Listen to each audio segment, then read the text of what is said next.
I have had too many cocktails with my friends tonight. When my vision started to blur from the intoxication, I decided to stop and go home. Everyone uses Uber, right? So even after my friends insisted on dropping me home, I refused and ordered an Uber. I just wanted to go home.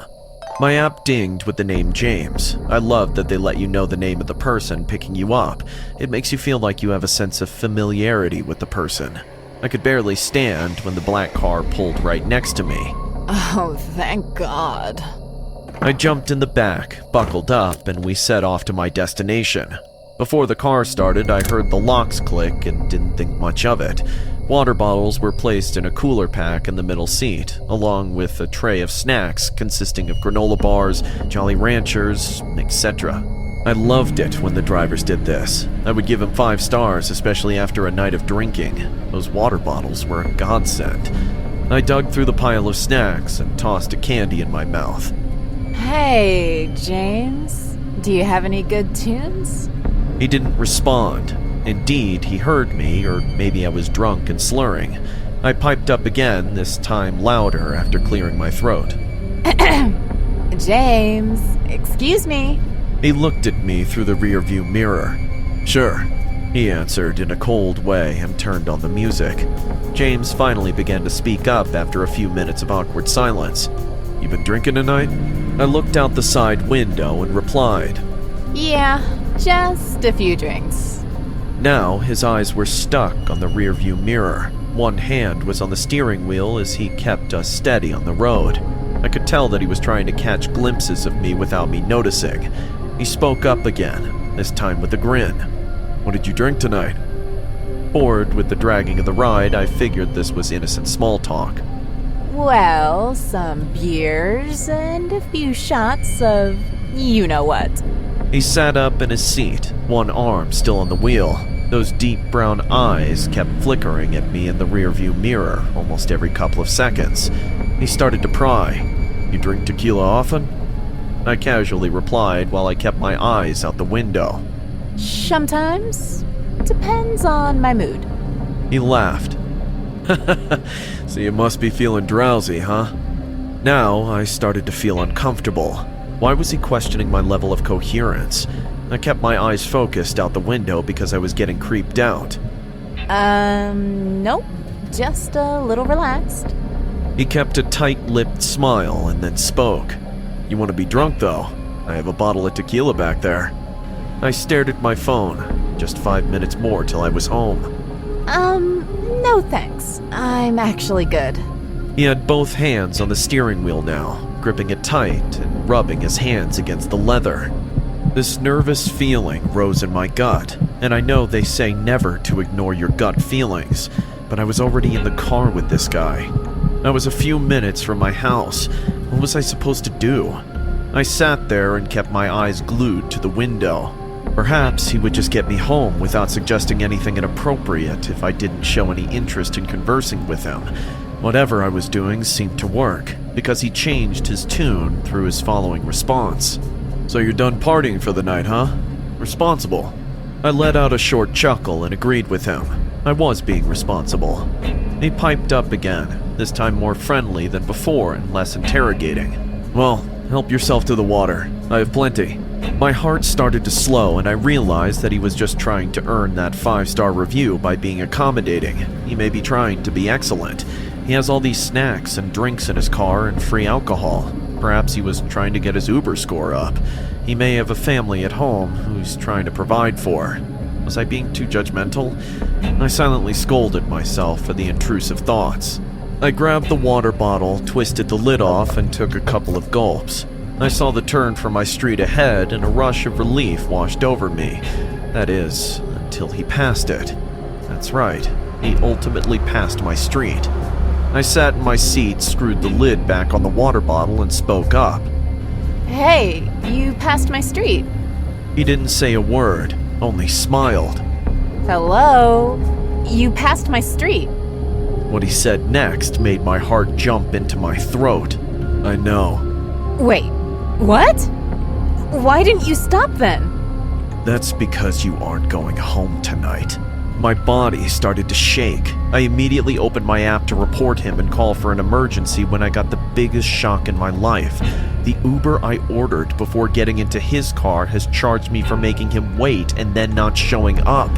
This means the car I'm in right now was never my ride home. My shaking hand slowly went to the door handle, but it was stuck. Why is it... Wait, this isn't stuck. Something is... The doors won't open from the inside. I've activated the child lock. Suddenly, he stopped the car in the middle of the empty street and turned back at me with a huge knife. What? No, please, don't do this! The story you just saw is loosely based on the tragical death of Samantha Josephson. 21-year-old Samantha got into Nathaniel Rowland's car after a night out in Columbia's Five Points Entertainment District. She mistook his car to be her Uber ride that would take her back to her apartment. Halfway down the journey, Samantha started suspecting Rowland's odd behavior, but it was already too late for her. She found herself trapped inside the car as Rowland had the child-proof locks on. Her body, as later found, with 120 stab wounds in remote woods 65 miles from Columbia. No outright motive for the killing was suggested by prosecutors during the course of Rowland's trial, but Judge Newman said the killer was totally heartless. When the news reporters questioned about Rowland's motive, the top prosecutor, Byron Gibson, said it was absolutely a random act of violence. In college, I started working as a bike rider for Uber around the town. I would drop off young students like myself at an affordable fare. It was a new thing at that time. My busiest time was helping my friends sneak out for parties in the middle of the night. Friends who had wealthy parents paid a lot. Sometimes they would invite me to the party as a friendly gesture. I had this one friend called Aston who got caught throwing parties in his parents' absence. So, the next time Aston's parents went for a trip, they sent Aston to stay with his grandparents, who lived on the outskirts. On a Saturday night, Aston rebooked me to pick him up from his grandparents' house. He texted me the address in detail and told me to be there around 11:30. I agreed. It was late November. I finished my dinner and was headed for the address. The house was pretty far, and the way to reach it could have been better. The road was terrible, with so many bumps. There was no streetlight throughout the entire drive. I had to rely on the light of my bike. I remember Aston mentioning a turn for a shortcut. The cold air was poking straight into my lungs even after all the layers of clothing. I drove for 15 minutes but couldn't find the turn. Slowly, I began to realize that I was lost. Eventually, when I hit a dead end near an old house, my realization became a fact. I stopped the bike and called Aston. Where are you, dude? I think I'm lost, man. The GPS needs to be fixed here. You gotta guide me. Where are you now? Can you tell me a landmark? There's an old house on the side of the road. You missed the turn back. Take a U-turn and then take the first right. I'll be on the call with you. I went to make a U-turn when I saw something on my left. It appeared to be a shadow in the front yard of that old house. I had no clue someone was standing there and watching me. The shadow was very close to the road. Oh shit, some guy's standing in his front yard looking at me. Probably wondering why the hell I'm just sitting here at the stop sign. The app showed that I had been stopped at the stop sign for about 5 minutes, so I could imagine I seemed sketchy. I began to turn my bike left. My headlights illuminated the shadow's end. My headlights revealed an old lady standing there with her hands folded, as if she was praying. She looked up at the sky, and her mouth moved quickly. I couldn't make out anything she was saying at all. All I heard was her creepy, hurried whisper.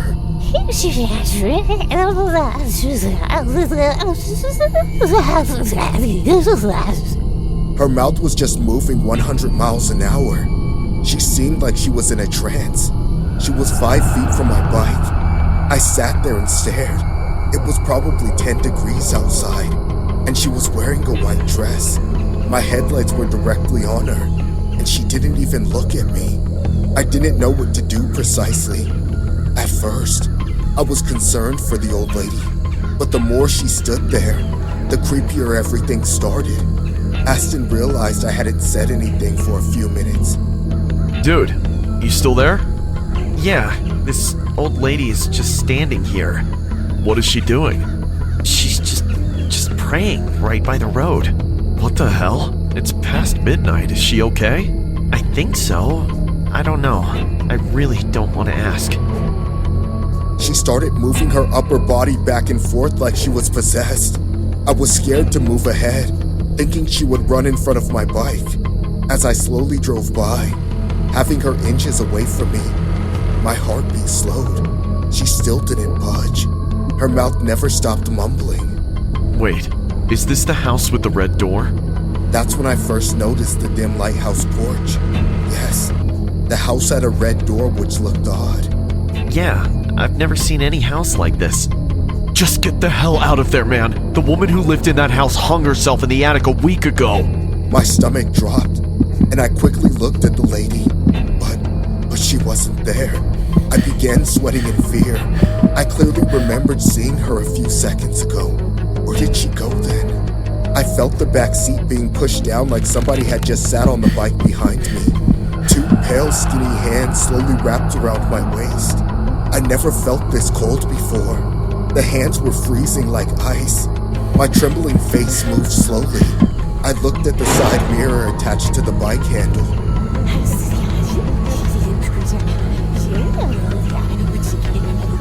And then, all of a sudden, her head tilted to the side, making a breaking noise.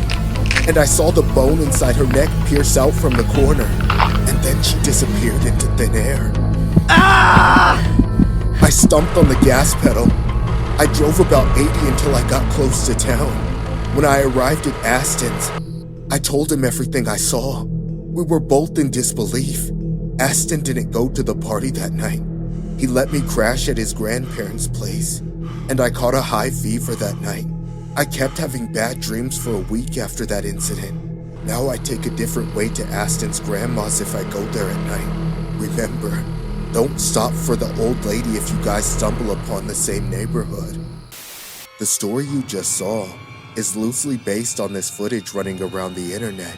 In the footage you can see a guy driving through a remote location in the middle of the night. The man was completely relaxed and seemed to be enjoying his late night ride when he spots something beside the road. He passes too quickly, but if you look carefully at the footage, you can see a woman wearing a white dress standing on the side of the road.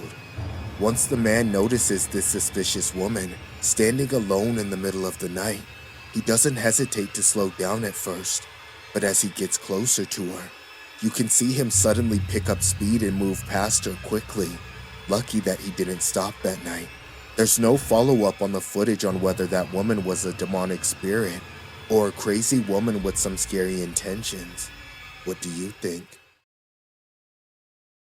I've been driving Uber for about a year now and never really had an incident, except for that one time when a drunk student tried to punch out my backseat window on a Friday night.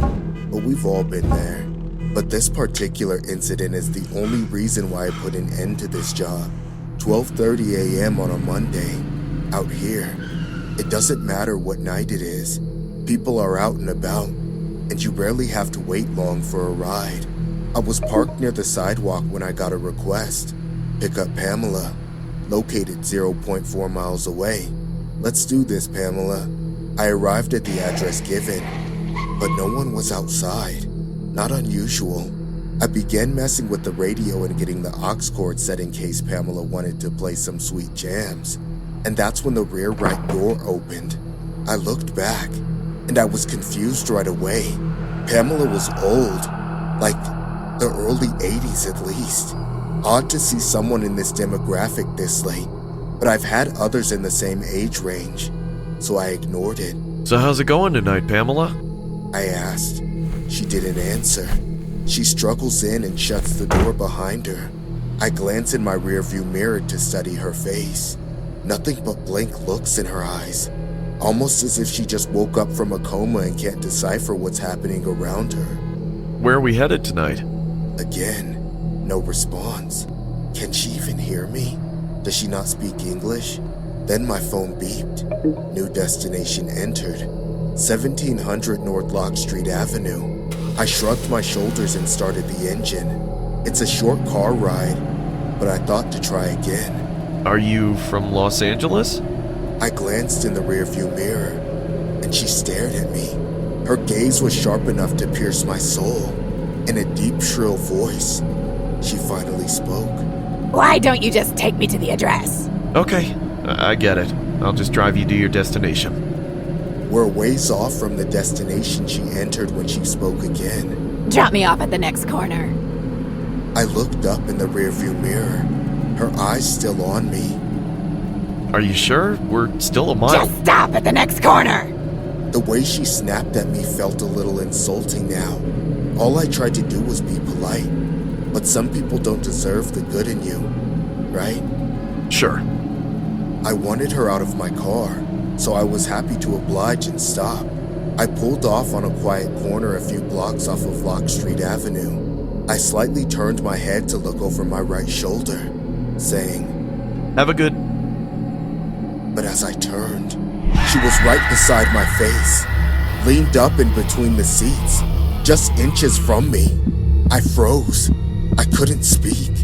My scared eyes were stuck onto her pale white eyeballs. I've never encountered such dead eyes before. She started breathing heavily. I could hear the gargle of wind struggling to pass through her throat and lungs. I don't know how long we kept staring at each other like that, but then she tried to listen to something. Pamela? Is everything all right? She put her hand on my shoulder. Her touch was ice cold. I was wearing my hoodie, yet still her fingers chilled my bones. Her eyes were completely white now, wide open like her pupils had rolled up in her head. I began fearing for my life now. Before I could say anything, she whispered creepily, Take the stairs tonight. I stared back at her. Sorry, what? She didn't repeat herself. She just exited my car. I sat there watching her slowly waddle away into a beat-up apartment building and then disappear inside it. Okay, what the hell just happened? I was in no position to take rides that night. I turned off the app and drove back to my apartment. When I reached my building, I sat in my car for 10 to 15 minutes, trying to figure out that weird lady and her words before leaving. When I finally calmed down, I stumbled onto the entrance of my 10th floor apartment. I've recently shifted to this apartment for its cheap rent. Being an old building, the landlord needed help to increase the rate. The facility desperately required repair, but the landlord didn't care anymore. I lived on the 6th floor, so I walked up to the elevator. I pressed the button, and slowly, the number plate started to change. Take the stairs. Ah! I jumped, screaming. No one was around. Then who whispered into my ear just now? Did Pamela follow me home? Maybe she's some old psycho woman who stalks her prey. I couldn't wait for the elevator as sweat started to curl up on my forehead. I rushed upstairs and almost crawled like a four-legged animal after a point. I constantly looked back to see if anyone was running behind me, but all I saw was pitch black darkness. When I got to my apartment, I slammed the door behind me and sat on the floor. I was having difficulty breathing. Suddenly, I heard a huge collision, like something had collapsed on the ground. The fire alarm started ringing, and people were screaming. I opened my door and saw other tenants staring at the hall and talking to each other in a panic. Hey, what happened? The elevator. Looks like it malfunctioned and broke down, crashing straight to the ground floor. What? My jaw dropped, but everyone thought I was only shocked like them. No one knew the actual reason for my surprise. The landlord was charged for the risky management of the building, and the tenants called the cops, fearing for their lives. Everyone was angry at the landlord for being irresponsible. Only I remained silent. I was just stunned to be alive. When the cops took the landlord away, I overheard two tenants saying, Remember that once he said he fixed it, but still, Mrs. Miller died? Yeah, dude, the poor lady got smashed. Can't even imagine how horrified she felt when the elevator crashed with her in it. I asked feebly. Who are you talking about? Pamela Miller, the woman who lived in your apartment before you. She died in this same elevator, but the landlord somehow managed to get away with it. But not this time. I still visit her grave sometimes. God bless her. My head was banging. Pamela Miller? I fumbled as I asked the last question. Where is her grave? Not far. That cemetery on Lock Street Avenue.